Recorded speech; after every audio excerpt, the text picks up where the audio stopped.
Hello and welcome to another episode building a cyberpunk style city. This time making a larger kind of tower type building, so 4 or 5 floors, but not doing interior at all on this one. So to begin with, getting some foam core and some underfloor insulation board and making a rough template for the building. Then to make it more interesting, adding a few layers of details on, with more insulation board and more foam core and styrofoam, so you get various concrete and stone textures. By layering together different materials and changing the depth of the walls, you get a nice little variation on kind of how thick the building looks, and gives it more of an impact. It's also very quick at this stage, it's just going with hot glue and various materials, gluing them on top of each other, and if it doesn't work you just pull it off, put something else on, or trim it down. I wanted a larger kind of landing pad on top this time, and originally this was meant to be a kind of rooftop garden type thing, maybe a greenhouse. But that seemed a bit too nice and happy for the city, so I went with the regular landing pad instead, surrounded by lots of horrible girders and mismatched concrete blocks. Grabbing a 28mm mini for scale, I then used the edge of a tool to sculpt in the various kind of rough outline for the door frame and a window on the front.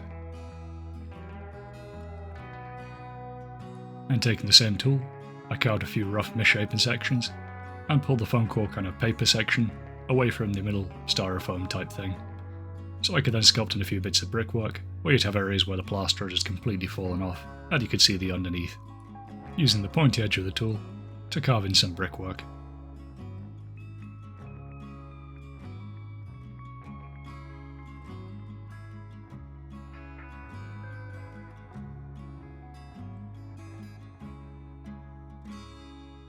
Taking some small rectangles of styrofoam, I then trimmed a corner and glued them inverted underneath the lip of the roof.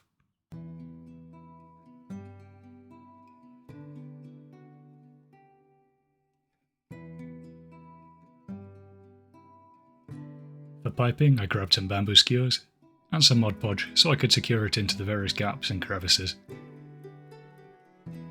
as well as some hobby wire so I could get some thinner, more malleable wire, using a few 90-degree turns to make it look more interesting.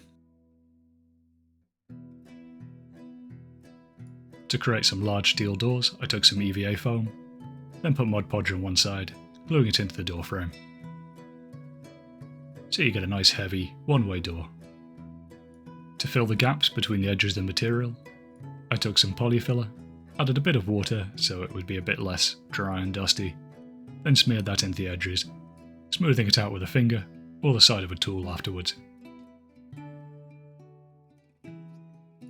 Then to make the building a bit shabbier, just went around and pinched a few bits of the material off, so you'd get wear and tear from various environmental factors like acid rain or battle damage, or whatever.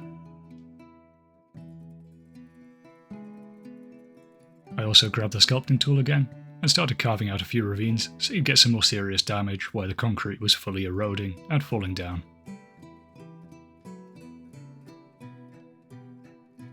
With everything dry and smoothed out, I applied a layer of black gesso over the entire piece. This was followed by a layer of beige paint over the concrete sections, and for the plaster, taking a white paint and stippling it onto the surface to give a bit of texture and a bit more variance in the colour tone. At this point, it helps to use a big brush and then swap down to a more kind of sharp-edged one when you reach the corners or the harder to reach places. But leaving some black paint in the recesses isn't a bad thing. To make some detail bits, I took 2 bamboo skewers and glued them together. Then taking some plastic rods, glued them together so I could have a few various kind of girder type structures which would hang on the outside of the walls, as well as some railing for the top. The rods I'm using here are ABS, but you could use old sprues if you wanted to. And I gave them another layer of black gesso. Jumping back to the bamboo skewers, I took some of these rectangular bedazzle beads and placed them along the length, so you'd get kind of relay capacitor things running alongside it. For the EVA foam, I gave that a layer of sea green, and I find I normally have to give this 2 coats to get a nice consistent covering. Then I hit the bamboo skewers and wire with a layer of metallic silver. To create graffiti, I took some felt tip pens and I sketched in a random blob shape, Then went in the black felt tip pen, gave it an outline, and then pulled out a few details, letting whatever it was be created as it was going through. So sometimes you get a cool alien guy, like the guy on the left, other times just get a random blob. But that's kind of like real graffiti anyway.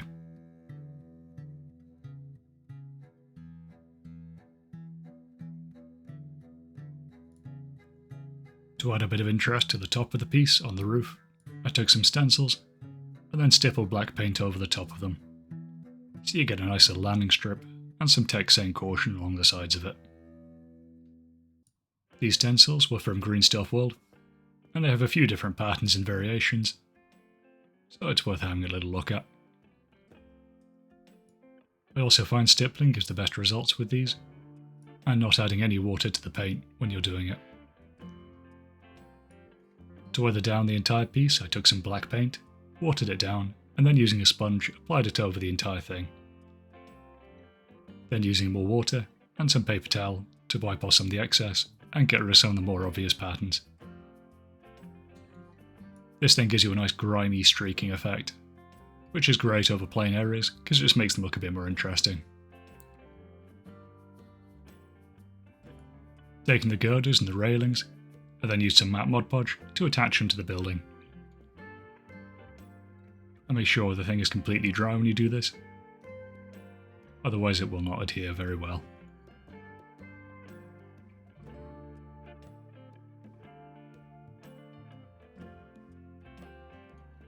It's also worth considering the glue contact points when you're making any external type of things like this, so you have at least 2 or 3 good contact points between it.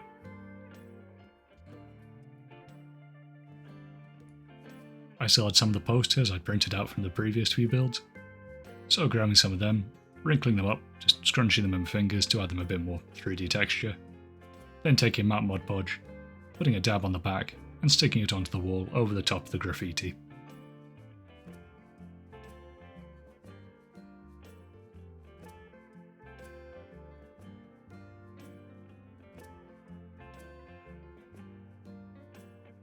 For the open window on the front of the building, I had some wire mesh left over, so I trimmed out the corner and then glued it into place, using a matte Mod Podge and the top part of the window where it overlaps the wall as the contact point.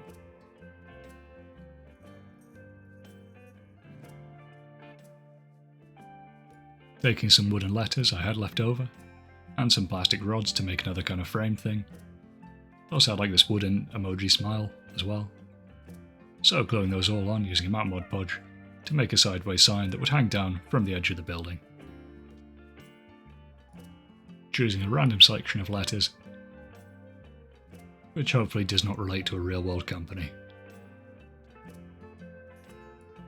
To cover up the unsightly bits in the edge of the building, I took some more EVA foam, painted it seafoam green, then using hot glue, I bent it over the edge and glued it in place.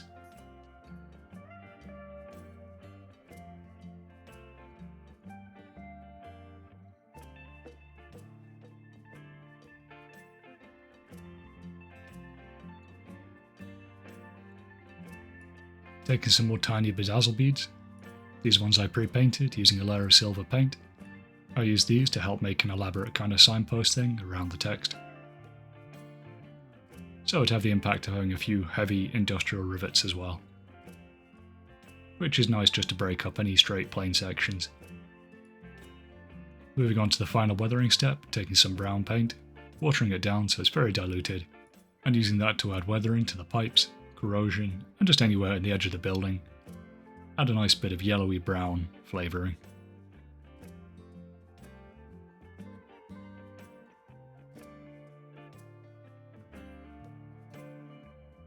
Using undiluted brown paint and the edge of a sponge, I also added some layers of corrosion or rust where it had been thicker and more built up.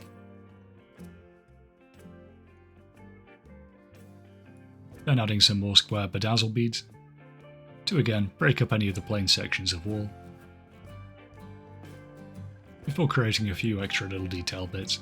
So we have a small neon V and a kind of circuit breaker box made out of EVA foam and a bamboo skewer. So priming both those pieces with more black gesso and highlighting the neon light sign in white paint before going in and painting it a very vibrant pink.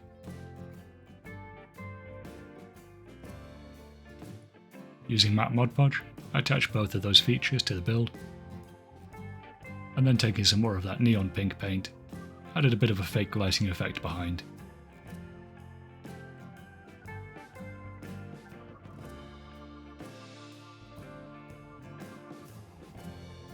To create some solar panels, I took some of this metallic textured cardboard, and using watered down black gesso, just to make it a little bit more 3D, and a bit more defined, before taking some matte Mod Podge and sticking them on the roof on the external girders.